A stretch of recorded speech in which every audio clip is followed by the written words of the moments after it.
Bismillahirrahmanirrahim. Assalamualaikum warahmatullahi wabarakatuh. Alhamdulillah wassalatu wassalamu ala Rasulillah Muhammad ibni Abdillah la nabiyya ba'dah. Asyhadu an la ilaha illallah wa asyhadu anna Muhammadar Rasulullah. Allahumma shalli wa sallim wa barik ala Sayyidina Muhammad wa ala alihi wa sahbihi ajmain. Amma ba'du. Alhamdulillah teman-teman sekalian, kita dapat bertemu kembali dalam perkuliahan kita Al-Akhlaq An-Nadiyah, dan kita akan bahas pada kesempatan ini tentang konflik dan resolusi dalam akhlak Nahdiyah berbasis studi kasus.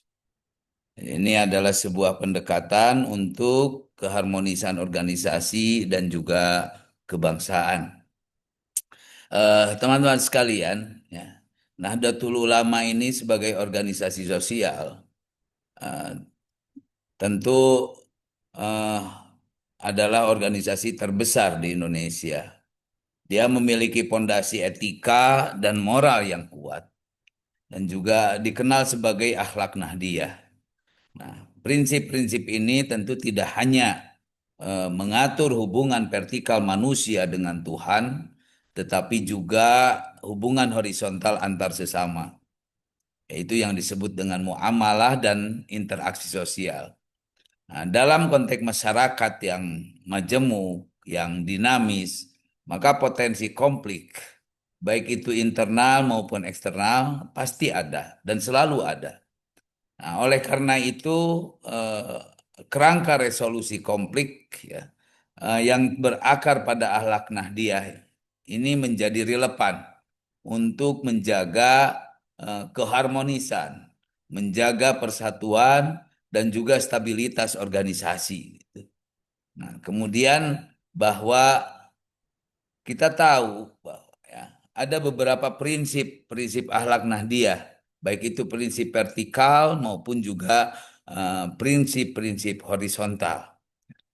Jadi di antaranya juga tentu kita bisa melihat bahwa kita akan mengkaji kajian ini tentu untuk mengidentifikasi prinsip-prinsip utama akhlak Nahdiyah yang relevan dalam konteks konflik, menganalisis bagaimana prinsip-prinsip tersebut diimplementasikan sebagai studi kasus konflik, dan juga tentu di sini nanti akan dirumuskan bagaimana model resolusi yang efektif gitu ya.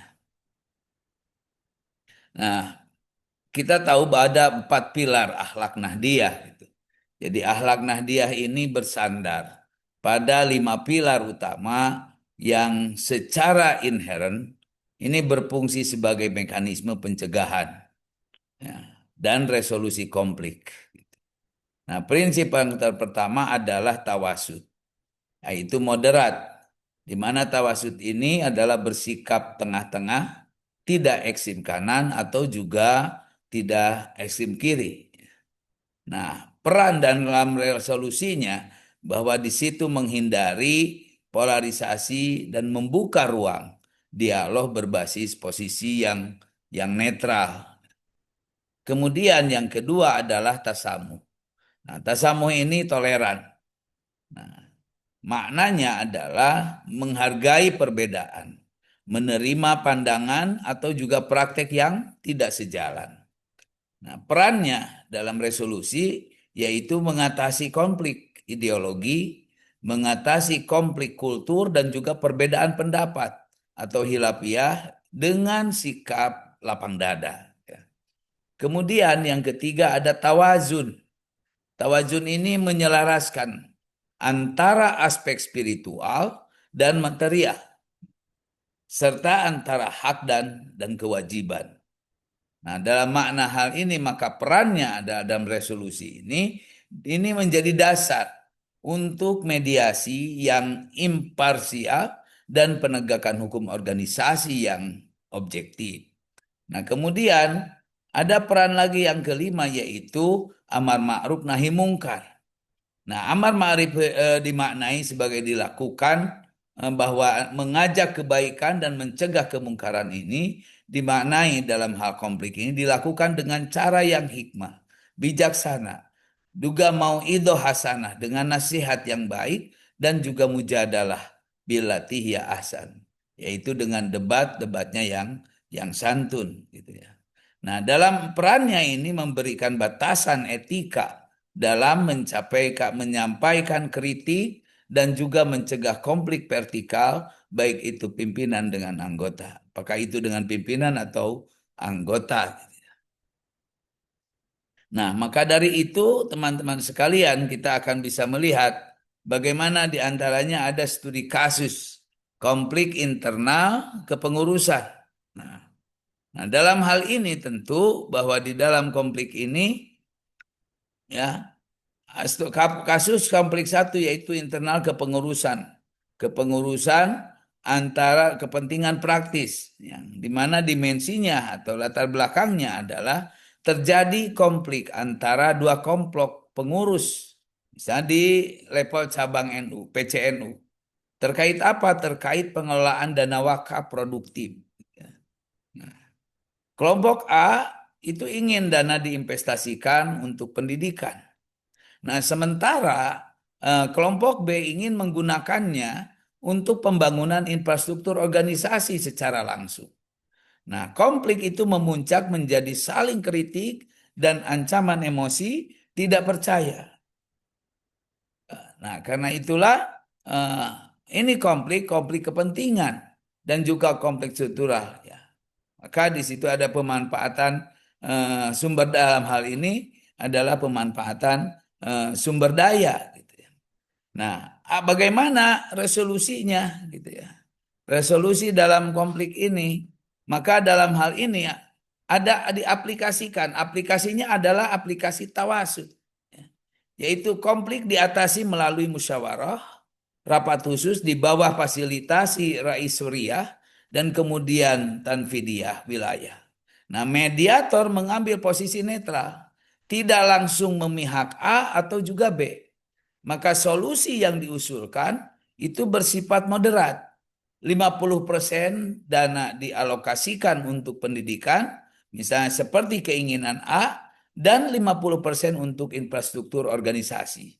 Nah, seperti keinginan B, sehingga dalam bentuk bangunan asrama santri. Nah, aplikasi tawazunnya, nah itu dalam tawazun maka solusi tersebut mencapai keseimbangan antara maslahah ad-diniyah, kepentingan agama diwakili dengan pendidikan santri dan maslahah dunyawiyah. Kepentingan duniawi diwakili oleh infrastruktur organisasi.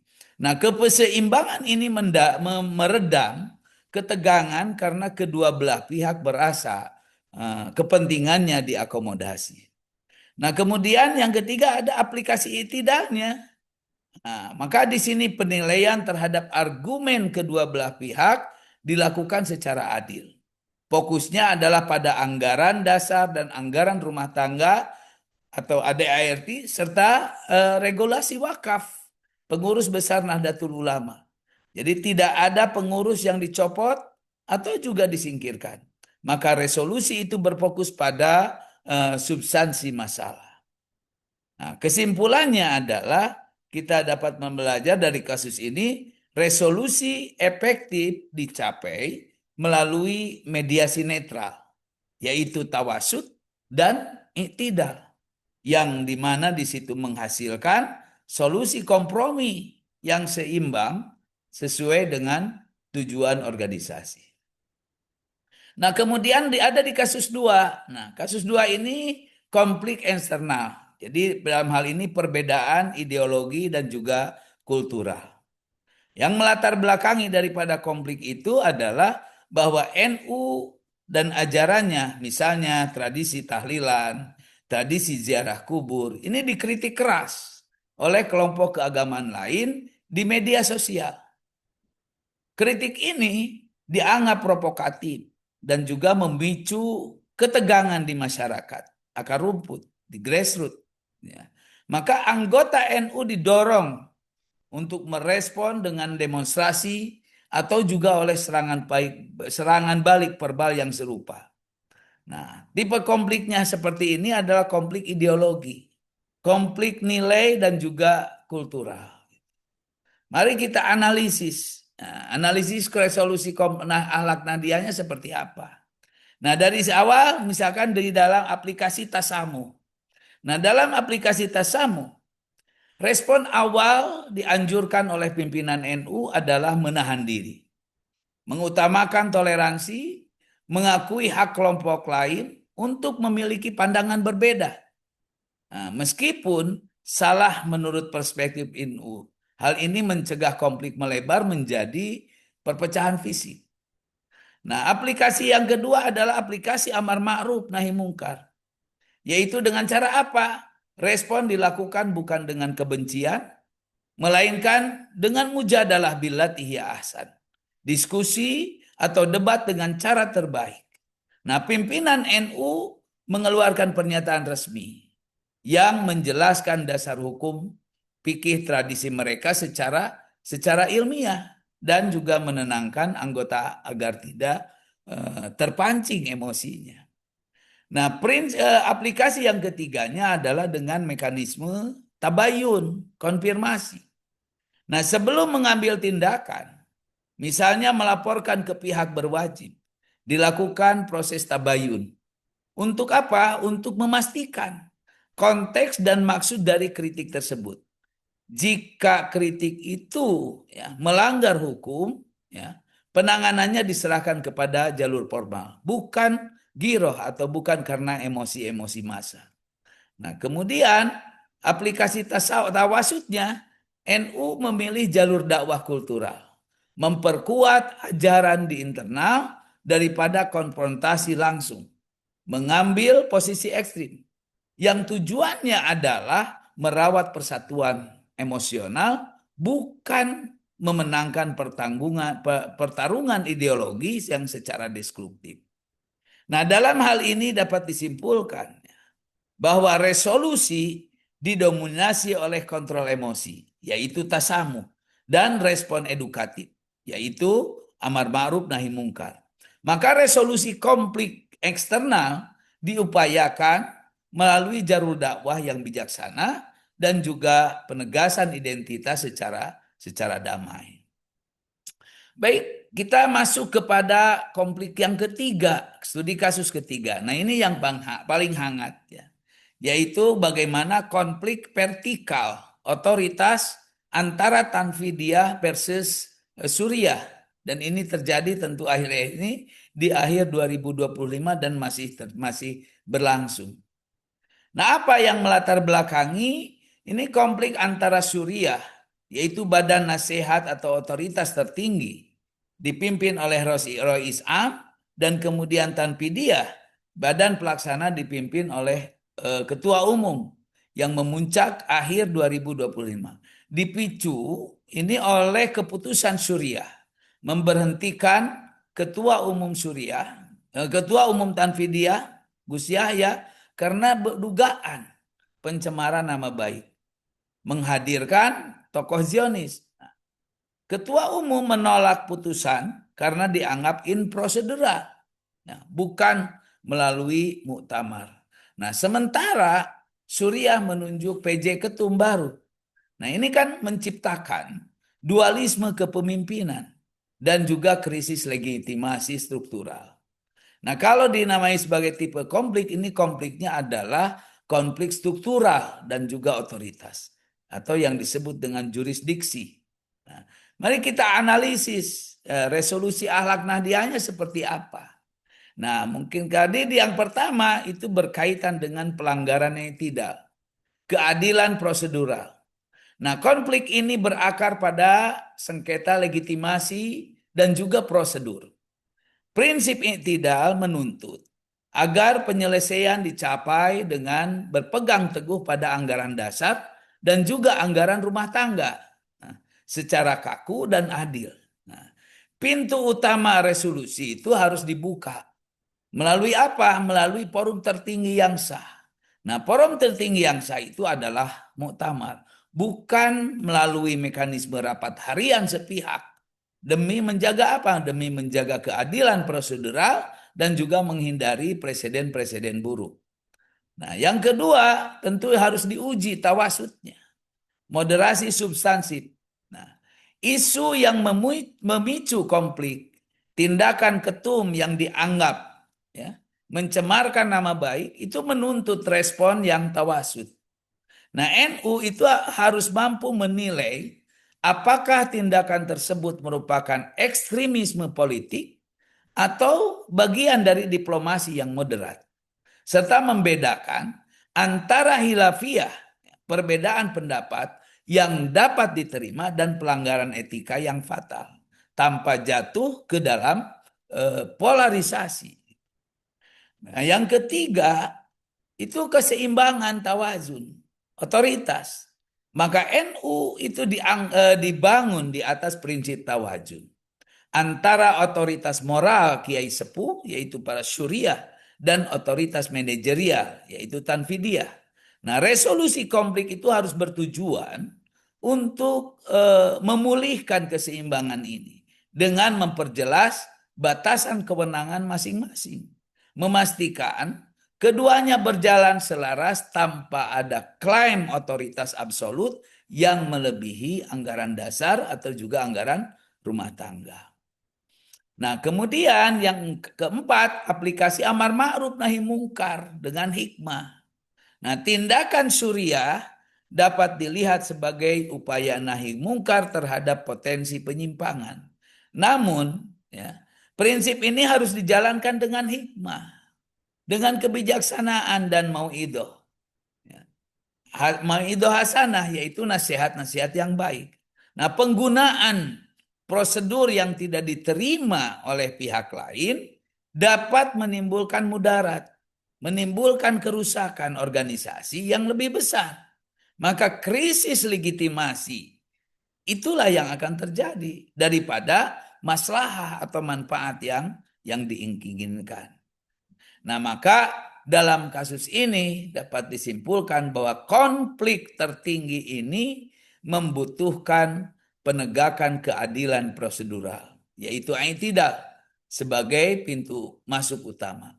Dengan cara apa? Dengan cara muktamar sebagai forum tertinggi. Tanpa resolusi prosedural yang sah, ya, krisis otoritas yaitu at-tawazun akan terus memperuncing polarisasi, kemudian menguji kemampuan NU menjaga moderasi atau tawasud di tengah tekanan politik internal dan eksternal. Maka dalam hal ini tentu ada model resolusi akhlak Nahdiyah ya, direkomendasikan. Nah, berdasarkan analisis di atas, maka model resolusi konflik akhlak Nahdiyah itu adalah proses bertahap, yaitu berpusat pada moralitas. Yang pertama, fase pencegahan, yaitu pre-konflik. Ya. Penanaman nilai tasamu dan juga tawazun di setiap kaderisasi. Yang kedua adalah fase intervensi, yaitu active konflik. Ya. Penerapan tawasud dan iktidal melalui mekanisme tabayun dan juga masyawarah, yaitu mediasi-mediasi formal. Nah, khusus konflik struktural, resolusi harus melalui forum tertinggi yang sah secara hukum dan organisasi. Kemudian yang ketiga fase pasca konflik, ya, post konflik. Nah, penegasan kembali nilai amar ma'ruf nahi mungkar, ya, melalui apa? Melalui edukasi dan juga koreksi yang bijaksana, memastikan keadilan restoratif dan pemulihan keseimbangan tawazun organisasi. Karena itulah yang mudah-mudahan maka akhlak Nahdiyah ini merupakan landasan yang kokoh dan aplikatif dalam mengelola dan juga menyelesaikan konflik. Nah, prinsip tawasud, tawasamu, tawazun, dan juga i'tidal adalah kunci untuk mengubah konflik dari potensi perpecahan menjadi peluang konsolidasi organisasi dan juga penguatan solidaritas kebangsaan. Nah, keberhasilan implementasi resolusi ini sangat bergantung pada konsistensi pimpinan dalam memberikan teladan dan juga menjunjung tinggi nilai-nilai daripada keadilan.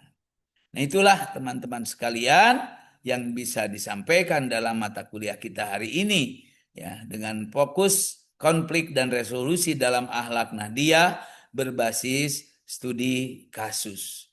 Demikian, mudah-mudahan ada guna dan manfaat. Wallahul muwaffiq ila aqwamit thoriq. Wassalamualaikum warahmatullahi wabarakatuh.